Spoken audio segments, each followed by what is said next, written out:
It's no secret there have been a lot of school threats lately. It's causing a lot of work for school districts and police, and some parents are wondering if there are actually more threats or if more people are reporting them. John Shumway takes a look at how an app is making it easier for students to say something when they see something. John. Yeah, the app is called Safe to Say. It's also a website. And during the first 6 months of this year, basically the second half of last school year, there were thousands of reports of bullying, of anxiety, and self-harm. But those are not the things that are getting the attention of the police, the parents, and the schools. The issue of a threat against a school has gone from occasional to frequent. Just ask the Fox Chapel School District, which has dealt with 3 threats against the high school in just the last couple of weeks. 2 resulted in cancellation of classes. Responding by email to my question, the Fox Chapel School District says, quote, "We never like to disrupt the educational process, but we will do so when we feel the safety and security of our students are at risk." End quote.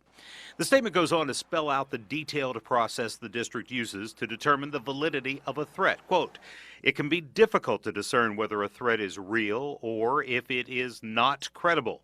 Every decision is made on a case-by-case basis." End quote. In the case of the Fox Chapel threats, all 3 came in anonymously through the state's Safe to Say website. While the school district believes Safe to Say has value and has saved lives, the statement says, quote, "The anonymous nature of Safe to Say can make it difficult to get to the bottom of false threats, and these investigations can end up taking considerable time and manpower." End quote. Safe to Say was set up by the legislature to be run by the Attorney General's office, and AG Josh Shapiro has met with students in schools to reassure them that they can use it, as the site proclaims, anonymously. There have been incidents where Safe to Say averted issues, like saving the life of a young man who was attempting suicide after a tip came into Safe to Say.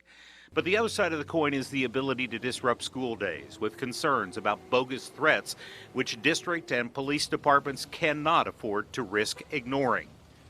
Attorney General Shapiro, who has spent this day in western Pennsylvania, has been unavailable for an interview about Safe to Say. His staff downplays the false threats issue, but local police see it as a growing problem. Now, 2 more numbers for you in the first half of this year. Of all those thousands of calls that they received, 607 of them were about school threats. And it was determined 324 were deliberately false and meant to disrupt school. Now, again, I wanted to talk to the Attorney General about this today. He's been unavailable, but I'm told he's going to call me in about 15 minutes. Coming up new at 6, I'll tell you what he says. Live downtown, John Shumway.